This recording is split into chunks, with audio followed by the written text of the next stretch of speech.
Welcome to a hopefully much better audio version edition of Things You Might Have Heard. Yesterday on Monday, it was a bit of a mess. We were able to fix it in post for the audio version, but the video, well, it was sort of paint my numbers as we go. So hold on, see your pants, all sort of mix up metaphors on that one. Today, I can hear me, so I'm assuming you can hear me. If you cannot, let me know, and we will fix it for tomorrow. In the meantime, what we do here on this thing here, Things You Might Not Have Heard, is give you 8 stories for Tuesday through Friday that were engaging per your actual knowledge, you telling us they were engaging. We go to our feeds on Facebook and Twitter. We give you a chance to tell us what stories we should talk about for the next day, and it's that simple. We'll explain more of the feeds in a bit, but let's go ahead and get into the music, which is not really music, it's really news stories, to have fun today. If you're watching the video and you see the teaser graphic, yes, we're wrapping up, although they're not really done at Burning Man, but we're wrapping up sort of the exodus of the masses from the weekend's really bad rain day, which is about 3 months of rain in one day, and it was less than an inch. Let's get to the news stories. Today happens to be Tuesday, September 5th, 2023. These are some of the stories that you deemed as pretty conversational. You gave us a list, and we picked these out to give you for your news update for this morning. Starting off the first story, the first headline reads like this: Burning Man Festival Exodus begins through driving mud. And that's pretty much how it went. The exodus of Burning Man, as people were essentially leaving anyway, spending most of their time for the week, although it extends an extra half a week or so. The masses of the crowd start leaving over the weekend because they got to go back to the real world. They're not all as rich and famous and powerful as other folks, so they got to get to work on Monday. In fact, that was sort of the deal with people trying to escape because they had to get to work on Monday. And the mess of the roads, the mess of the village, the mess of everything with the rain that came through made it nearly impossible, with about 70,000 people stuck literally in the mud in the middle of the desert. Yesterday, a mass exodus began in late in the evening as the roads were more or less officially open. They're not so much closed as they couldn't really get to them, and people started to leave. We'll have more numbers of people who are sticking around. The people who organize it, the people in the area, asked that more people sort of stay a few extra days to give time for more dryness and kind of deal with stuff. And there was some actual rain yesterday, small bits of rain throughout the festival, which made it a little bit interesting, but many people were able to escape their hell dungeon that was this year's Burning Man. I'm not sure about the Burning Man effigy, if that happened, but many people back to their normal lives as real people dealing with the real bosses. In the vein of that, our next story, Representative Marjorie Taylor Greene said the stuck Burning Man festival goers are probably being brainwashed, quote from her, that climate change is, another quote from her, the root of all evil. So the lady who tells us that Jewish space laters started forest fires is also doubling down on the crazy by telling the world in an interview, I believe on Newsmax, I think it was on the morning, on one of the weekend shows, where saying that the people that were stuck there at Burning Man, about 70,000 people stuck there, since they were there, why not have the liberals brainwash them that climate change is bad? When one of the real reasons why many folks are down there in Burning Man is because they believe that climate change is kind of bad, and they have this super sustainable city that pops up out of nowhere and goes away. So it all sort of feeds into the narrative. So technically, she's not wrong. They may believe that climate change is a whole bunch of evil, but they don't necessarily need to be brainwashed to know this, because it's a little bit of the point of the Burning Man Festival. Let's move on to one of two passings we have in this morning's update. Steve Harwell, former singer for Smash Mouth, is dead at age 56. We had this essentially yesterday and talked about it over the weekend as he had went into hospice care probably Friday. He's been dealing with health issues for quite some time. In fact, he stepped down from being a lead singer of the band about 4 years ago because he could not travel because of his health. Of course, Smash Mouth famous for things like All Star and Why Can't We Be Friends, actually did that one too. And of course, doing the song that made Shrek what it was, I'm a Believer, a remake of the Monkees song from way back when. We're mourning the loss of Steve Harwell. Essentially, his time in hospice was not very long. He was definitely towards the end, surrounded by family and friends, and the band is doing all sorts of tributes, and you hear in Smash Mouth all over the radio because of their love of the songs. Cheesy songs, sort of silly sort of band, but everybody, no one had anything bad to say about Smash Mouth other than the fact that they seem to be everywhere and no one understood why. Smash Mouth hits lead singer Steve Harwell, dead at the age of 56. Also passing in the last day or so, Gary Wright, the singer of the song Dreamweaver, dies at the age of 80. He's a powerful, soulful singer, and firstly, keyboard sounds that are made really big for the sort of the yacht rock type of stuff. Played with folks like George Harrison, also albums by Ringo Starr, and did some time with stuff on The Rose, B.B. King, Nielsen, a lot of big time guys from back in the 70s, early 80s, and 60s. So that smooth jazz thing going on. So getting things like that. 2 albums he had that made it big were It's All About That and Spooky 2. Not exactly chart successes, but he's been a major player in the background for many folks. And of course, the Dreamweaver song, we're going to put that in your head as a earworm to get you through your Tuesday, because it is there. It's now there. You can't do anything about it. It's there. Mourning the loss and sending out prayers and love to the family and friends and fans of Gary Wright this morning as well. Massachusetts teen dies after participating in TikTok viral one-chip challenge. Yeah, these things happen. 14-year-old Harris Wolpaw died on Friday after eating an extremely spicy chip that was given to him by a classmate. His family believes his death was caused by complications from eating that chip. The Paki one-chip challenge involves consumption of a spicy tortilla chip. It can cause dangerous side effects, but there's never been a death-related incident until now in this one. The sophomore at Doley High School in Massachusetts was killed. In a shooting earlier, and they're offering counseling to that going on there. This one dealing with the chip challenge is kind of on the silly side, but also on the serious side. People, watch all these shows where rich, famous people eat hot wings to try to answer questions and get all sweaty. But there's really reasons why there are danger levels on these types of sauces and on these types of things. And it's not just, eat as hot as possible. My daughter, complains about spicy, but likes Takis because they are spicy. And she's 11. None of it makes any sense. There is a real issue with some of these things that people need to actually be sort of on top of their game. The Rolling Stones are back. Literally, they've never gone anyplace, but they're going to be back in the studio, releasing a new album from the studio, just new songs, new releases, new stuff. It's going to call Hackney Diamonds. You'll see that coming out in the next couple months, and it's going to be the first time in years they've actually had original material.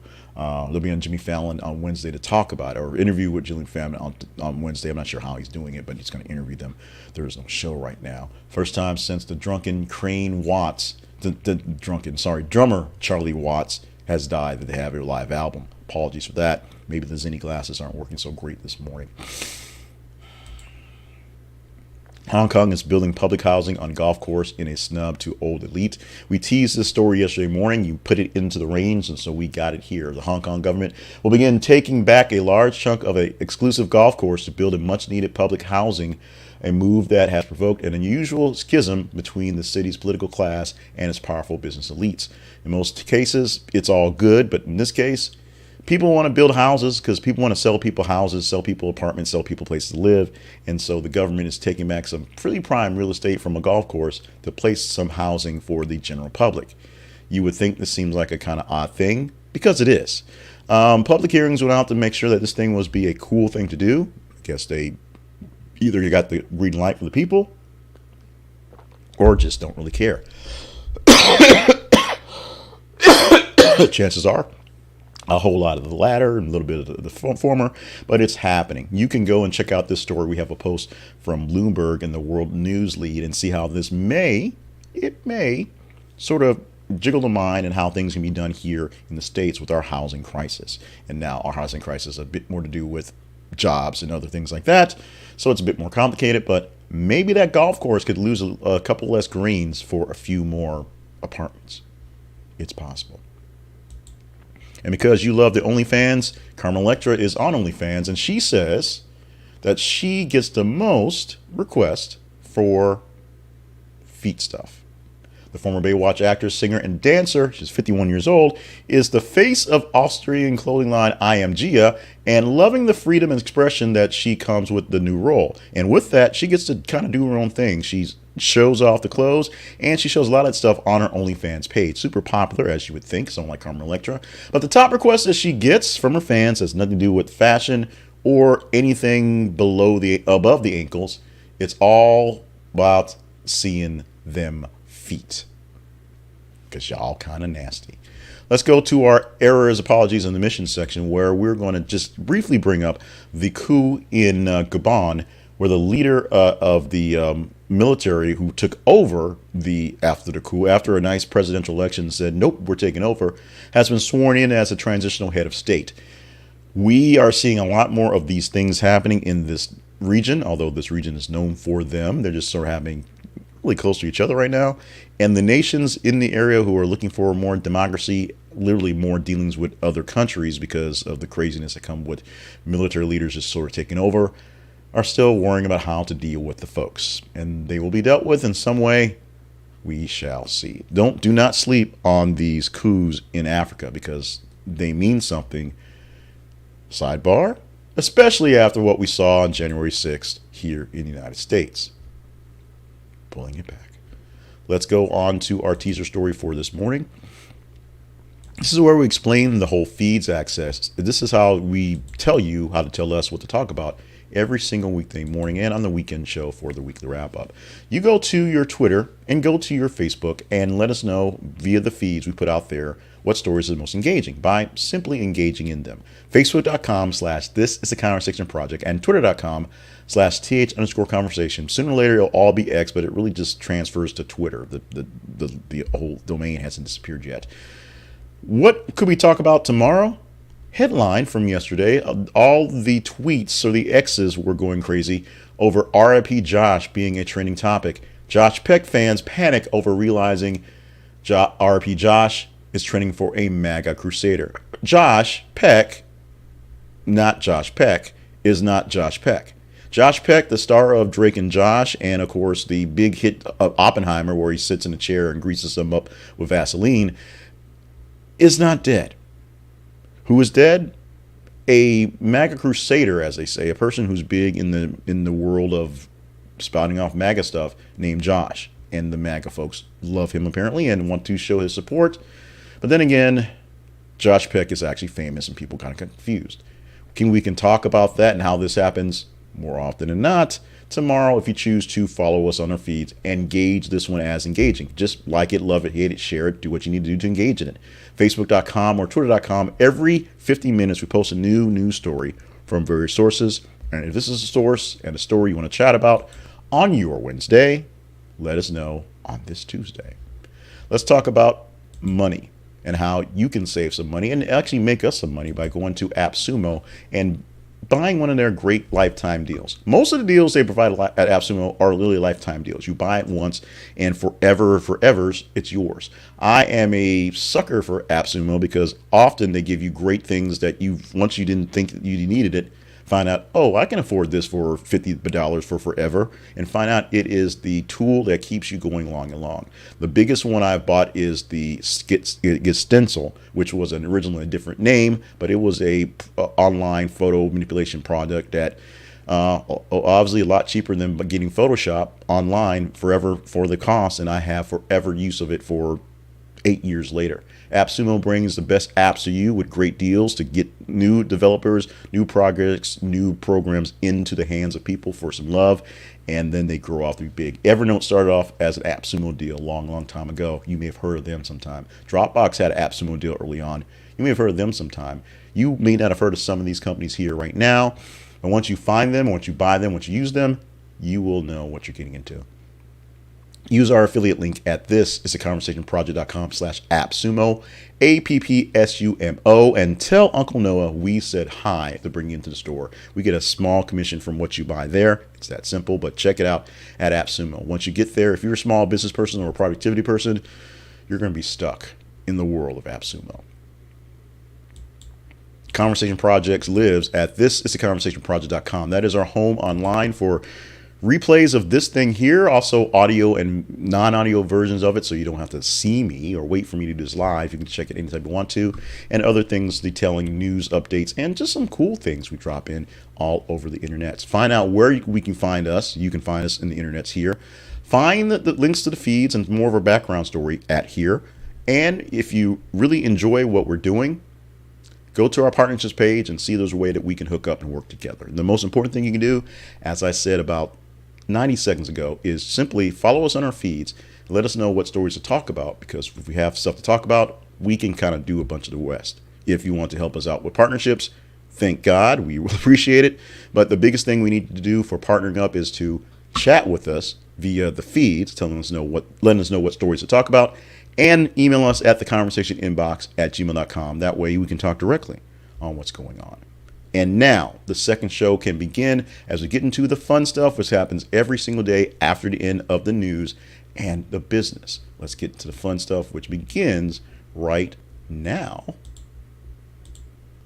We always begin the fun stuff with birthdays on the day, and September the 5th is no exception. Birthdays for today: the GOAT himself, Bob Newhart, turning 94 years old today. Now, not doing a lot of stuff in the limelight, but essentially no one has anything bad to say about Bob Newhart, the comedic genius, the TV genius, doing both Newhart and the Bob Newhart Show, oddly named after him, and making the funniest skit on Mad TV ever, the one where he plays a psychologist. He only charges you $5. You give him $5 up front. You tell him what you're doing that's bad, and he says, stop it.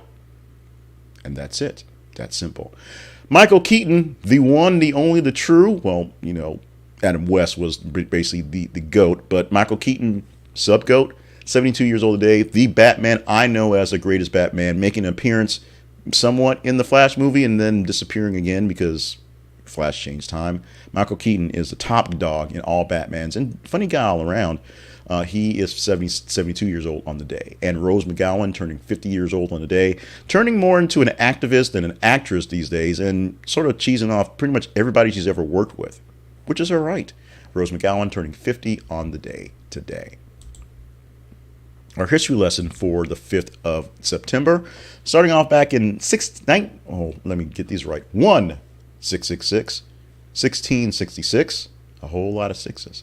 The Great Fire of London burned out after 3 days. 10,000 buildings, including St. Paul's Cathedral, were destroyed, but only 16 people were known to have died. So over a 3-day period of a big fire burning up most of London, that's a good thing.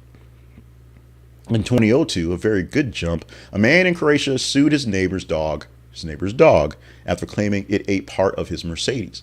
The man told police that a 12-year-old dog ate parts of the hood and the bumper of the Mercedes. The dog's owner said there's no way it was his pet because it was tied up during the day, and, quote, it had no appetite for a Mercedes or any other car, unquote.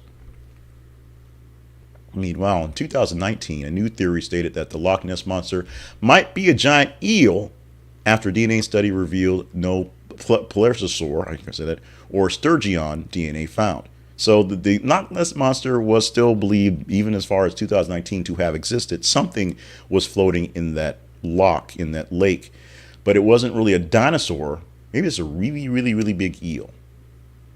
We may never know. On this 5th of September, we celebrate Samosa Day. And I'm not the biggest fan of samosas, and it's Tuesday, so you do have a long week to go to. But get yourself a safe space. Go someplace, kind of cool. Get a designated driver. Have your Uber app ready to go. And just enjoy some samosas and friends. Because samosas are best enjoyed with friends. Unless you're like me and you like to drink alone. And then you're probably drinking hard stuff. But that's just me. You get a samosa. You go get a samosa because they're lovely, they're fruity, they're beautiful, and they're enjoyed with friends. I have no friends, so I probably will skip this celebration today, but you go out there and have an actual celebration with actual samosas and actual friends. And finally, one more thing you probably have not heard. You probably have actually heard the phrase, you'll catch more flies with honey than vinegar, but if you're trying to win an argument with a friend, coffee is where you need to go. According to research published by the European Journal of Social Psychology, that's them, moderate doses of caffeine, the amount in 2 cups of coffee, can make people more likely to change their minds when presented with persuasive arguments. Turns out, caffeine may increase message processing. So it's not about mental linguistics or drugging them or beating them to the pulp with the facts. It's literally about making them guzzle down 2 cups of coffee and then trying to convince them. Well, don't make them guzzle down 2 cups of coffee, but try to explain something maybe over a coffee, and it might help. It might help. It helps that we're done for the day, so you can get on with your day, and we are the same. This day is Tuesday, the 5th of September, 2023. Thank you so much for being a part of our show on this morning, if you're watching it live, or whenever you're watching it down the line, or listening to it, or reading the news articles. You can find where we're found at our website. This is theconversationproject.com. You can also find our links to our sponsorships page and our partnerships page if you think we are worthy of teaming up like the Avengers to do great things going forward. Now is the time to prepare yourself going forward. Make sure you're following us on our feeds on Facebook and Twitter so you can prepare us for tomorrow's show. Make sure you are getting hydrated. I'm drinking coffee so I can convince myself more things are coming. Staying limber and on task for grand things that you are here to do for the world or your neighborhood, or just so you can stick around and hang out with us because we kind of like you. With that, we're wrapping up on the show for the Tuesday. 8 stories for your Wednesday presented by you that you're going to help us pick out. So get the picking. We need you to do the work so we can get our work done. Thank you so much.